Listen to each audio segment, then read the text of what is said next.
मित्रों, दिल्ली में आज भारत की राजनीति का एक बहुत विचित्र और विस्मयकारी दृश्य दिखने जा रहा है, क्योंकि वो लोग जो भ्रष्टाचार के विरुद्ध जिन पार्टियों को चोर और बेईमान की संज्ञा देकर सत्ता में आए थे, आज उन्हीं के हम सफर और हमराज होते चले जा रहे हैं।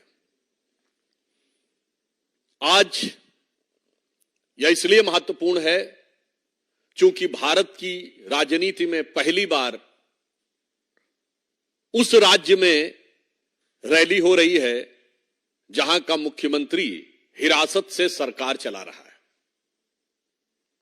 और साथ देने वाले कौन कौन लोग हैं?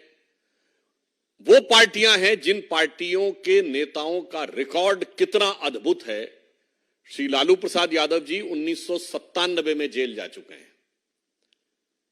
झारखंड मुक्ति मोर्चा के प्रमुख श्री शिबू सोरेन जी 2006 में जेल जा चुके हैं।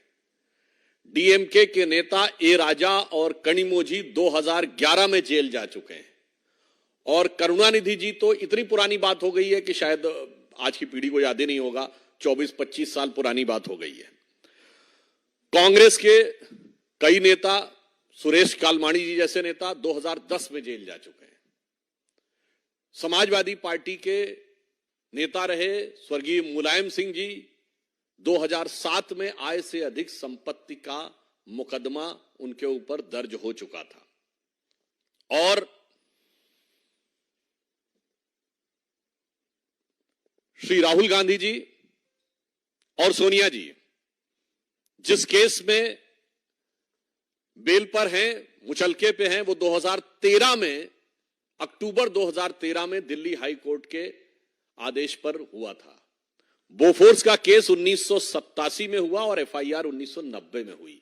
यह तथ्य मैंने इसलिए बताया, इसमें से कुछ भी 2014 के बाद का नहीं है। अतः मैं एक शब्द में कहना चाहूंगा कि ये सारे के सारे लोग, अगर आज कहा जाए तो अपने पुराने गुनाहों को छुपाने के लिए ये समस्त वो पार्टियां जो राम मंदिर की विरोधी, जिन्होंने हिंदू धर्म के समूल नाश जैसे संकल्प किए, हिंदू धर्म के देवी देवताओं पर अनेक आपत्तिजनक टिप्पणियां की, वो अपने पुराने भ्रष्टाचार के गुनाहों को छुपाने के लिए रामलीला मैदान में आज एकत्र हो रहे हैं।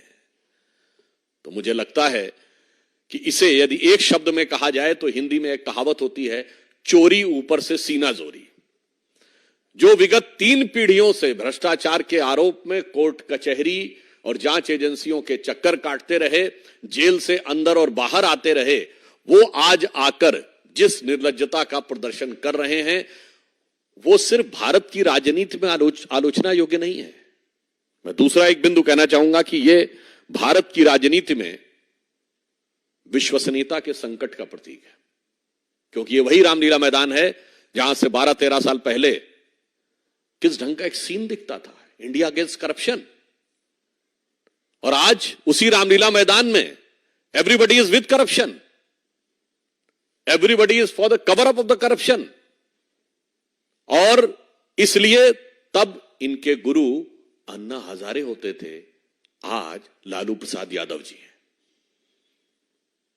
तब जिस पार्टी के लिए अपशब्दों का प्रयोग करते थे, भारत की राजनीति में उस समय तक इन शब्दों का प्रयोग सार्वजनिक रूप से नहीं होता था, चोर और बेईमान, आज उनके साथ हैं। तो मुझे लगता है कि राजनीति में विश्वसनीयता का संकट यही है। एक तरफ हम श्री नरेंद्र मोदी जी के नेतृत्व में राजनीति में विश्वसनीयता की प्रामाणिकता के प्रतीक हैं, ये विश्वसनीयता के संकट के प्रतीक है। हमारा यह सिद्धांत है, जो कहा वो किया। इनका सिद्धांत है, जो कहा ठीक उसका उल्टा किया। और अब तो इनकी हालत वो हो गई है कि मुझे लगता है गुनाह करते करते करते करते, भ्रष्टाचार करते करते 2-3 पीढ़ियों से इन पार्टियों की स्थिति ये हो गई है कि लज्जत कभी थी अब तो मुसीबत सी हो गई, मुझको गुनाह करने की आदत सी हो गई। अब आदत से मजबूर होकर वह इस प्रकार के कार्य कर रहे हैं। इसमें एक और मैं कहना चाहता हूं बात, वास्तविकता में जिस रैली को इन्होंने लोकतंत्र बचाओ रैली कहा है, वास्तविकता में वो परिवार बचाओ और भ्रष्टाचार छुपाओ रैली है। मैं पुनः कह रहा हूं, यह तथाकथित लोकतंत्र बचाओ रैली वास्तविकता में परिवार बचाओ भ्रष्टाचार छुपाओ रैली है, क्योंकि सभी भ्रष्टाचारी एक दूसरे का साथ देते हुए भ्रष्टाचार के भाईचारे में एक साथ हैं। और ये मैं अभी आपको बता रहा हूं, परिवारवाद के कुछ नए आयाम, परिवारवाद के कुछ नए स्वरूप, परिवारवाद के कुछ सदस्यों का नया अन्नप्राशन होता हुआ आपको आज नजर आएगा। दूसरी तरफ, इसलिए मैं सिर्फ एक लाइन में कहना चाहूंगा, ये लोकतंत्र और मोदी विरोध तो सिर्फ बहाना है। वास्तविकता में अपने अपने भ्रष्टाचार और गुनाहों को बचाना है। और आपस में चाहे जितनी भी लड़ाई हो, पर भ्रष्टाचार को छुपाने के लिए एक दूसरे के साथ पूरी तरीके से दिल मिलाई है। जिसे अगर एक पंक्ति में कहें कि इस गठबंधन में किसी को नहीं दिखती कोई दरार, क्योंकि हर दीवार पर चिपके हैं मोदी विरोध के इश्तिहार। और इस सिरे से उस सिरे तक, ये पंक्ति को मैं थोड़ा परिवर्तित करके कह रहा हूं, इस सिरे से उस सिरे तक सब शरीके जुर्म हैं। कोई तो जमानत पर रिहा है और कोई है फरार। दूसरी तरफ, इसी राष्ट्रीय राजधानी से थोड़ी दूरी के ऊपर मेरठ में प्रधानमंत्री श्री नरेंद्र मोदी जी की आज रैली होने जा रही है। उस धरती से जो 1857 के प्रथम स्वातंत्र समर का उद्घोष करने वाली उस धरती के साथ पे खड़े होकर आज एक भारत श्रेष्ठ भारत के विचार का उद्घोष करने वाली, उस विचारधारा और परंपरा का निर्वाह करने वाली भारतीय जनता पार्टी, जिसने प्रथम स्वतंत्रता संग्राम कहा, उसका नेतृत्व करते हुए मोदी जी आज रैली करेंगे। और यहां पर उसी भारत के प्रथम स्वतंत्रता संग्राम को गदर, सिपाही विद्रोह, म्यूटनी कहने वाली, विदेशी विचारधारा के प्रभाव में रहने वाली, हिंदू धर्म भारतीय संस्कृति का अपमान करने वाली, भ्रष्टाचार में आकंठ डूबने वाली और विश्वसनीयता का राजनीति में संकट खड़ी करने वाली पार्टियों का एक स्वरूप नजर आएगा।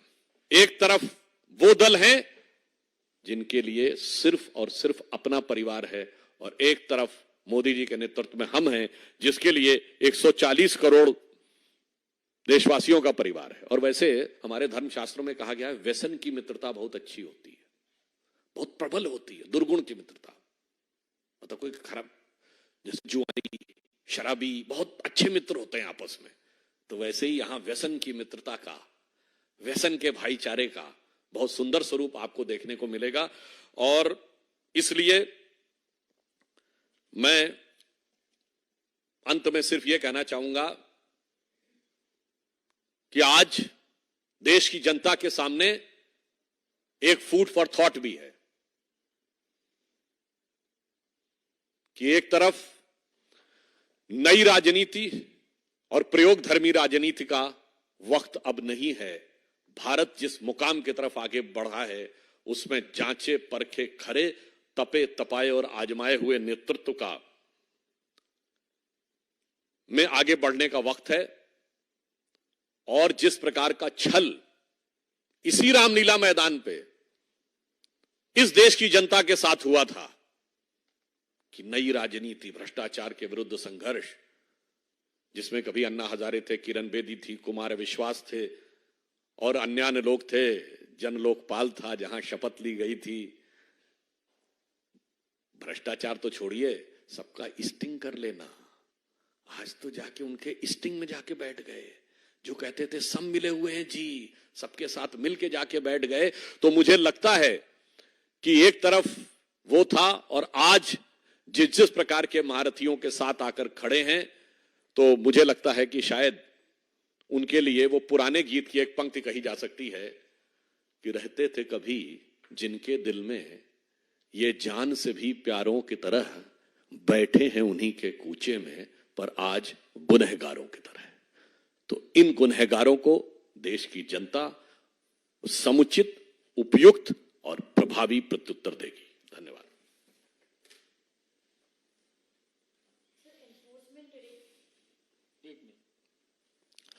देखिए, बहुत स्पष्ट रूप से एक बिंदु और मैं कह देना चाहता हूं।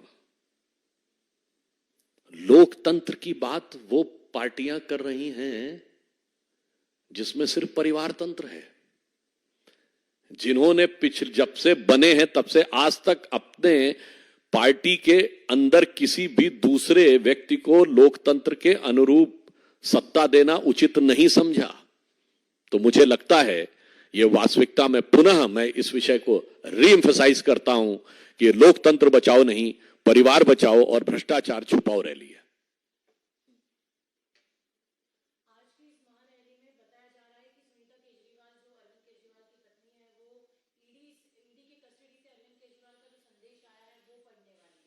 देखिए, मैं सिर्फ ये कहना चाहता हूं कि श्री केजरीवाल जी ने हिरासत में रहते हुए भी सत्ता न छोड़ने का निर्णय लिया, तो इस मामले में वो श्री लालू प्रसाद यादव जी से एक कदम आगे चले गए, जो आज से 27 साल पहले जेल में गए थे।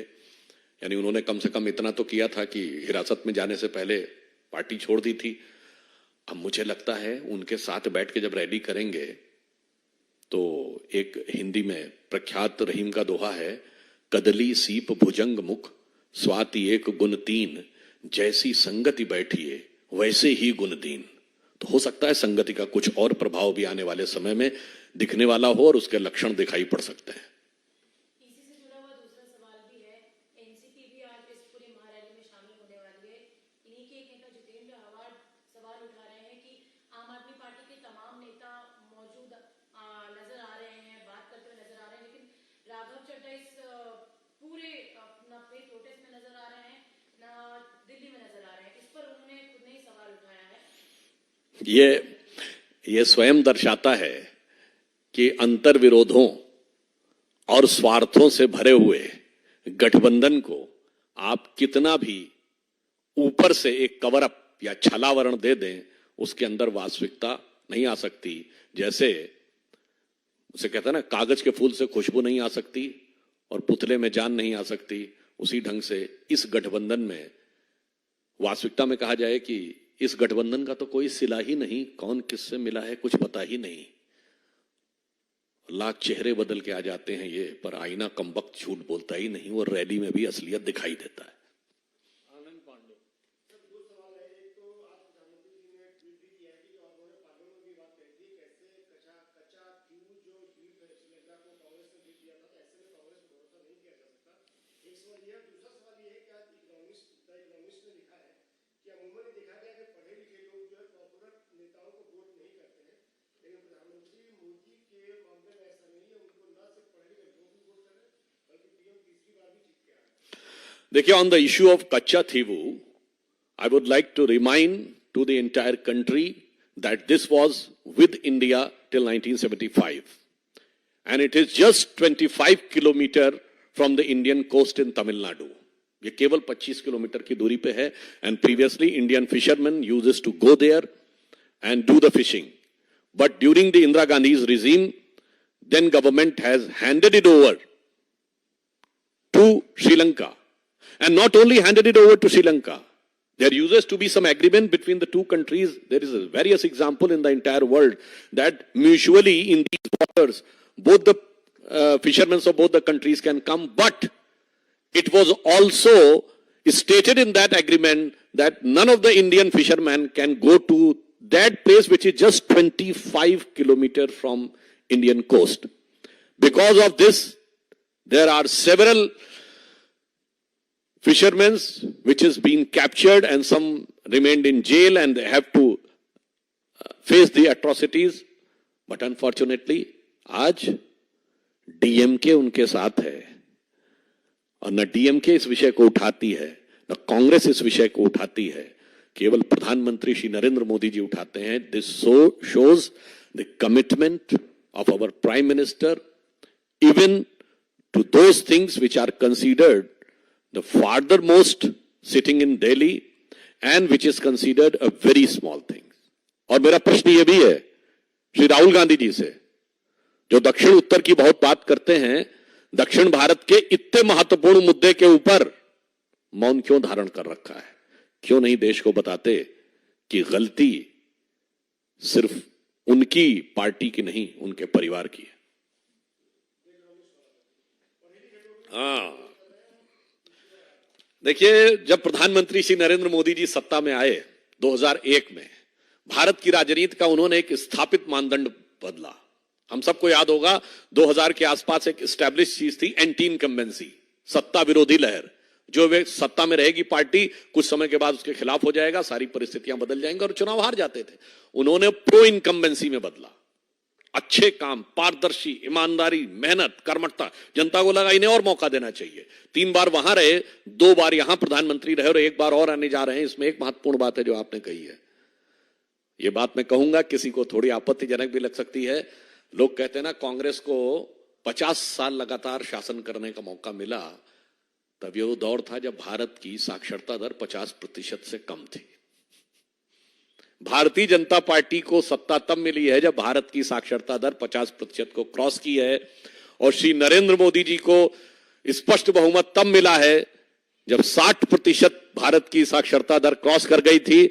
अब मेरे विचार से 70-75% से ऊपर होगी तो मोदी जी को निश्चित रूप से 400 पार होंगे। और जिसको आप पढ़ा लिखा वर्ग कहते हैं, पढ़े लिखे वर्ग के मन में, जहां मैंने बात शुरू की थी, मैं उसी लिए कहना चाहता हूं, पूरे राजनीतिक वर्ग के लिए एक विश्वसनीयता का संकट था, क्राइसिस ऑफ क्रेडिबिलिटी थी। उन्हें लगता था ये लोग कहते कुछ हैं और करते कुछ हैं, क्योंकि पढ़ा लिखा वर्ग हर चीज को देखता था कि देश के आर्थिक हितों के साथ क्या हो रहा है, देश के सामरिक हितों के साथ क्या हो रहा है, देश के सुरक्षा हितों के साथ क्या हो रहा है। पर मोदी जी के आने के बाद उन्हें विश्वास पैदा हुआ है और सारी बातें तर्कसंगत यथार्थ रूप में दिखाई पड़ रही हैं कि देश की economic situation, social situation, security situation and the cultural pride, everything is coming. तो मुझे लगता है इस कारण से ये जो आपने बात कही है, प्रधानमंत्री जी के नेतृत्व में भारत का सभी वर्ग, चाहे गरीब वर्ग हो, निर्धन वर्ग हो, कम शिक्षित वर्ग हो, वो और अधिक शिक्षित वर्ग भी साथ में आकर खड़ा हो रहा है। इसे हम कह सकते हैं सबका साथ सबका विकास। वरना आज तक पार्टियां इस विचार पे चलती थी कि गरीब और अशिक्षित वर्ग की गरीबी का फायदा उठाओ और उनको चंद मुद्दों के ऊपर भरमाकर येन केन प्रकारेण उनका वोट सांप्रदायिकता, जातिवाद, क्षेत्रवाद, भाषावाद के मुद्दों पर बांटकर प्राप्त करने में सफलता हासिल करो। जी न्यूज़।